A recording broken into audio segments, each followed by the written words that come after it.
Muito bom dia, Deus abençoe todos nós em Cristo Jesus.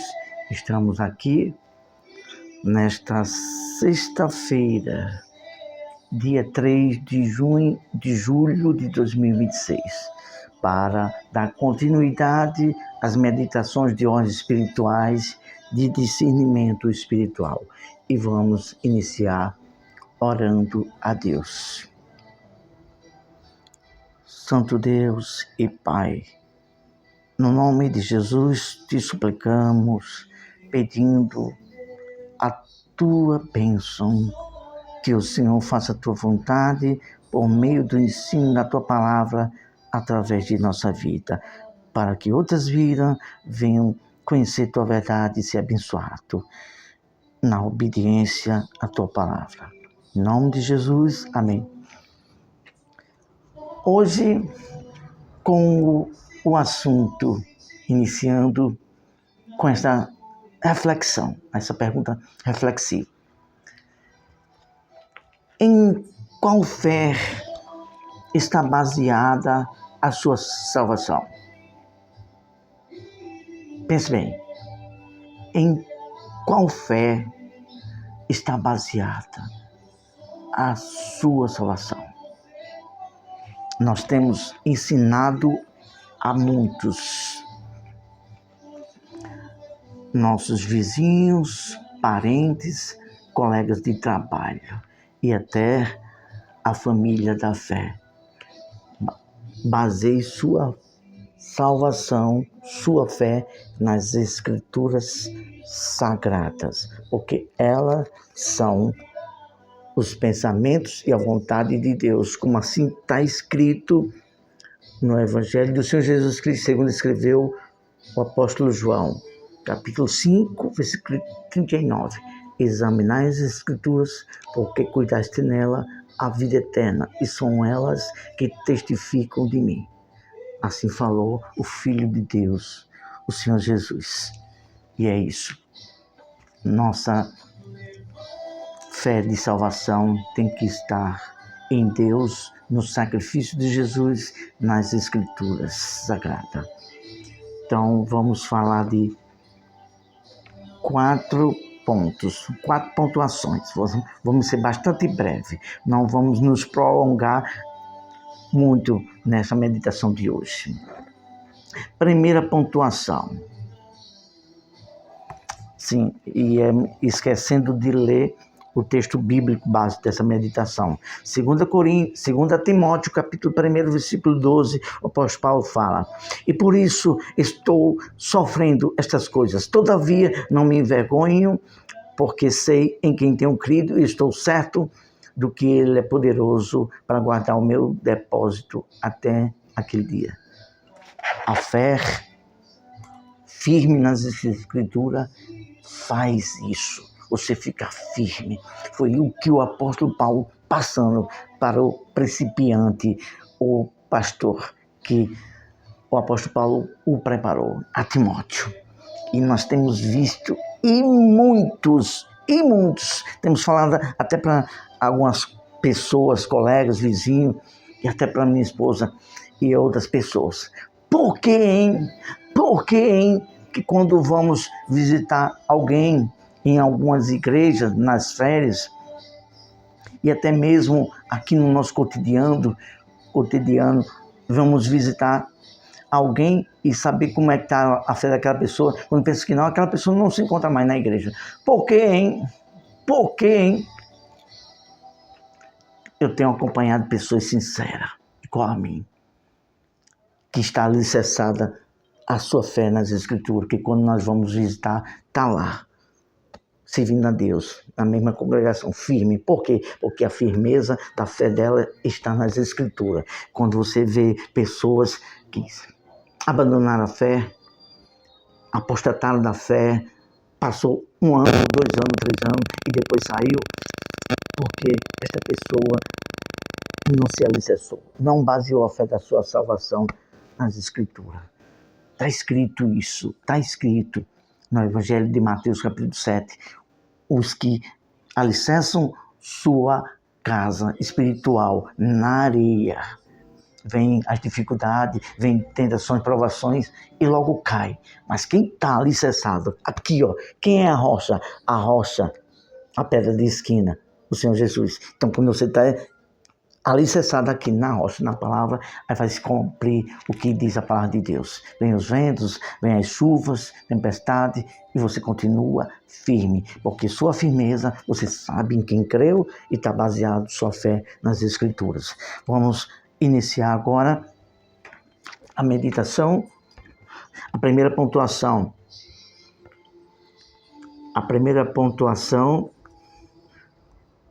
A fé fanática. E aí, o que dizer sobre isso? A fé fanática. Fanática vem de fanatismo, vem de pessoas que não têm equilíbrio, não raciocinam e se guia por qualquer coisa. E assim se entrega a isso sem ter o seu próprio pensamento, o seu livre-arbítrio de pensar. E aí é onde mora todo o perigo. Vamos falar aqui de 2 versículos. Vamos ter que citar 2 versículos falando sobre esse perigo de fé fanática, porque é uma necessidade muito grande. Evangelho do Senhor Jesus Cristo, segundo escreveu o apóstolo Marcos, capítulo 5, versículo 19, diz o seguinte: o homem que havia sido liberto de espíritos malignos pediu para Jesus: Jesus, me permite eu ir com o Senhor também? Esse homem, ele tinha espírito possesso, muitos demônios, andava pelos cemitérios e vivia uma vida oprimida. Aí quando encontrou Jesus, ficou livre. É o que acontece com muitas pessoas. Às vezes é liberto, mas às vezes não compreende o plano de Deus. Muitos já é liberto hoje, aí já quer estar pregando, já quer ser um obreiro, já quer ser um pastor. Não, primeiro você tem que tratar da sua salvação e falar, primeiro você tem que ser o pastor do seu lar, da sua casa. A sua mãe, seu irmão, sua esposa, seu tio, são as primeiras ovelhinhas que a gente tem que cuidar. Foi isso que Jesus falou para aquele homem. Não, para com isso. Não é bem assim, não. Primeiro vá aos teus parentes e fala quão grandes coisas fez o Senhor Deus por você. Fé racional. Foi isso que temos feito desde os nossos 17 para 18 anos, como tivemos um encontro com Deus e começamos a servir a Deus, nós falamos, aqui está um homem sincero diante de Deus. Foi essa oração, aceitei Deus de todo o coração, o Espírito dele veio sobre mim, eu tenho essa convicção, no mesmo dia que eu aceitei, o Espírito de Deus veio sobre mim, me deu uma leveza, uma paz, uma alegria tão imensa, tão gloriosa. Olha só o que aconteceu no outro dia. Cheguei em casa nesse dia muito feliz e falei para os meus parentes que agora é servo de Deus, tinha tido um encontro com Deus. Comecei a falar para os meus irmãos, para minha avó. Morávamos com minha avó, que me criou, e com meu pai e com os meus outros irmãos. Falei, era uma alegria tão maravilhosa. Aí, quando fui dormir, fiz essa oração. Estou contando isso para que você saiba o que é fé racional, não fanática. Olha só, comecei na minha família, nos meus parentes, e depois fiz uma oração de noite a Deus. Deus, eu quero ganhar, eu quero levar, conduzir a tua verdade e salvação para os meus vizinhos e meus amigos. Algo glorioso. No outro dia, nós éramos como que um faminha, uma fome muito imensa por futebol. Jogávamos bola de manhã, de tarde, de noite, se pudesse de madrugada. Nós gostávamos muito, nós tínhamos um talento incrível para jogar futebol. E quando foi no outro dia de tarde, meus amigos vieram, eles me procuravam. Quando ia começar a jogar, queria logo que eu tivesse logo no time deles, ali na rua, futebol de rua. Aí eu falei para algum deles que vieram, não vou com vocês, não vou mais participar. Porque morávamos num bairro Natal que havia muita promiscuidade, muitas drogas, vícios, muitos palavrões quando jogava bola. E eu raciocinei. Não vou com vocês não. Por quê? Porque agora eu sou um servo de Deus. Ah, mas o pastor não está vendo não. Eu disse, não, ó. Apontei para cima, ó, o meu pastor que está vendo. É aquele meu pastor. E comecei a falar para eles do Evangelho da Salvação. Comecei a ir visitar a casa deles e falei. E hoje em dia, graças a Deus, para a glória de Deus, tem muitos deles que são pastores. E nós temos ensinado a eles. Seguir o seu ministério, sua salvação, nas Escrituras e pregue primeiro para a sua família. E é isso. Tinha mais coisas mais a falar, mas nós não vamos nos ater aqui à meditação. Mas isso que eu estou falando aqui, para a glória de Deus, e para acordar, despertar a quem está sendo envolvido por fanatismo. Tem que ser uma fé sensata. Foi o que Jesus falou para aquele moço. Não, pregue primeiro para a sua família. Aí vamos citar mais outro versículo. 1 Timóteo capítulo 5, versículo 8. Ora, se alguém não tem cuidado dos seus, e especialmente da sua própria casa, tem negado a fé e é pior do que um descrente. Viu aí? O apóstolo Timóteo, o apóstolo Paulo falando para Timóteo. Timóteo, ó, ensina para o pessoal. Primeiro, cuide da sua casa. Primeiro, salve sua casa. Primeiro, pastoreie a sua casa. Agora sim, vamos para a segunda pontuação. Segunda pontuação.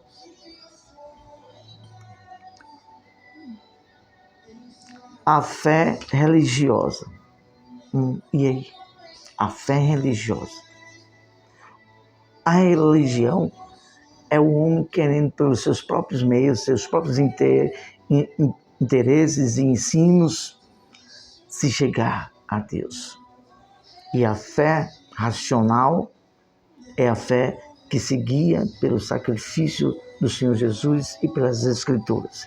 É muito perigoso a fé religiosa. Vamos falar sobre isso em o livro de Tiago, irmão do Senhor Jesus, já próximo a Hebreus e próximo ao livro de Apocalipse, no Novo Testamento, capítulo 1, versículo 23 e 24, que diz o seguinte: porque se alguém é ouvinte da palavra e não praticante, assemelha-se ao homem que contempla no espelho o seu rosto natural e se retira e logo se esquece de como era sua aparência. E aí, o que dizer disso? Resumindo, significa que o religioso, ele não vive a prática. E o que é servo racional, com a fé racional, ele se esforça por praticar a palavra. E acrescentando algo a mais aqui sobre o que Tiago falou, você quer ser religioso? Quer? Pois bem, visite as viúvas, divida o pão com seu próximo, com necessitado. Visite os órfãos, ajude os órfãos. É muito forte, não é mesmo? Pois é. Vamos agora para a terceira pontuação, a fé mística. E aí, o que dizer disso? A fé mística? Como assim a fé mística? A fé que tem mistura. Deus fala isso no Velho Testamento sobre o pecado da mistura. Com Deus é sim ou não, é santo ou não.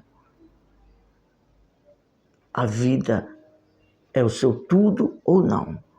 Deus, na pessoa do seu Filho Jesus, disse: não podeis servir a dois deuses. E há muitas pessoas, líderes religiosos, algumas denominações por aí afora, que faz isso, fica misturando a fé verdadeira com ensinos que não são de Deus. É um perigo, é um pecado. A mistura. Deus condena isso, o pecado da mistura, uma fé mística. Levítico capítulo 1, versículo 1. Olha só o que diz. Nadab e Abiú, filhos de Arão, tomaram cada um o seu incensário e trouxeram fogo estranho perante a face do Senhor, o que lhes não ordenara. Querendo fazer do seu jeito e do seu modo o que Deus não falou para fazer. E a esse respeito, há muitos por aí afora falando e fazendo coisas que Deus não lhes ordenara. Cada um vai se ver com Deus a respeito de tudo que se ensina e da forma que procura servir ou adorar a Deus. Vamos agora para a última pontuação.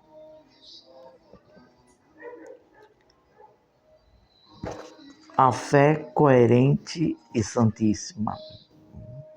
Essa, sim, é a que todos nós temos que ter. A fé coerente e santíssima.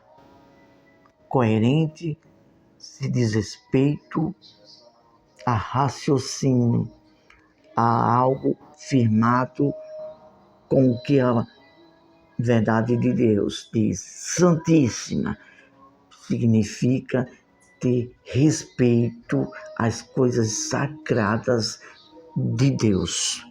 Olha só o que diz no livro de Judas, já próximo ao Apocalipse, Novo Testamento.